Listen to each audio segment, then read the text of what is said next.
రోజు ఇక్కడ ఇన్ని సంఘాలు ఏకమై బీసీ గొంతుకై మీకు ప్రెస్ మీట్ పెట్టిన కారణం మీ అందరికీ తెలిసిందే.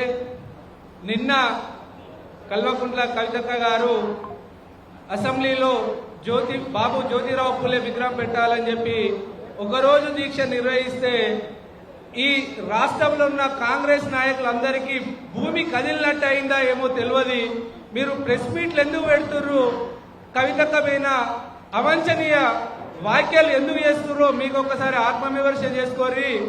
అయ్యా, తెలంగాణలో ఆత్మగౌరవమైన బతుకమ్మను తీసేస్తే మాట్లాడని నోర్లు ఇలా కవితక్కకు వచ్చే ఆదరణ చూసి మీరు ఎందుకు మాట్లాడుతుర్రు? మీరు ఆ రోజు బీసీలు కాదా? ఆ రోజు ఒక కాంగ్రెస్ ఎమ్మెల్యే బీసీలు బహుజనులు బతుకమ్మ ఆడరు అన్న రోజు ఏ ఒక్క బీసీ నాయకుడు మాట్లాడలేదే. ఆ రోజు మీకు నోర్లు లేవా?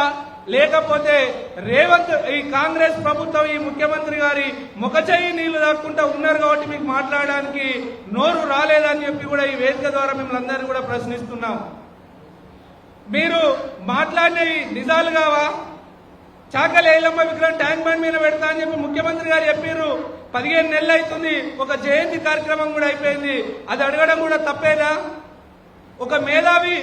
ఒక మేధావి అగ్రకులంలో పుట్టి మిన్న కులాలకు పనిచేయడం తప్ప ఇంత ముందున్న మహనీయులను వాళ్ళ కులాలలో ఏ కులంలో పుట్టిన వాళ్ళ గురించి పనిచేయలేదు. జాతిలో లేకపోతే ఎవరైతే అనగారిన వర్గాల గురించి వాళ్ళు కొట్లాడారు. చాకలైలమ్మ ఓన్లీ రజక కమ్యూనిటీ గురించే కొట్లాడలేదు. మరి ఆ రోజు ఆమె అందరి గురించి కొట్లాడి భూమి విక్తి చేసింది. మరి ఆ మహనీయుల గురించి మాట్లాడిన వచ్చినప్పుడు ఈమె ఈ కులంలోనే పుట్టింది, వీళ్ళకే సేవ చేయాలని మాట్లాడలేదు. మరి కవితక్క గురించి కూడా మాట్లాడేటప్పుడు జాగ్రత్తగా మాట్లాడాలని కూడా ఈ వేదిక ద్వారా హెచ్చరిస్తున్నాము.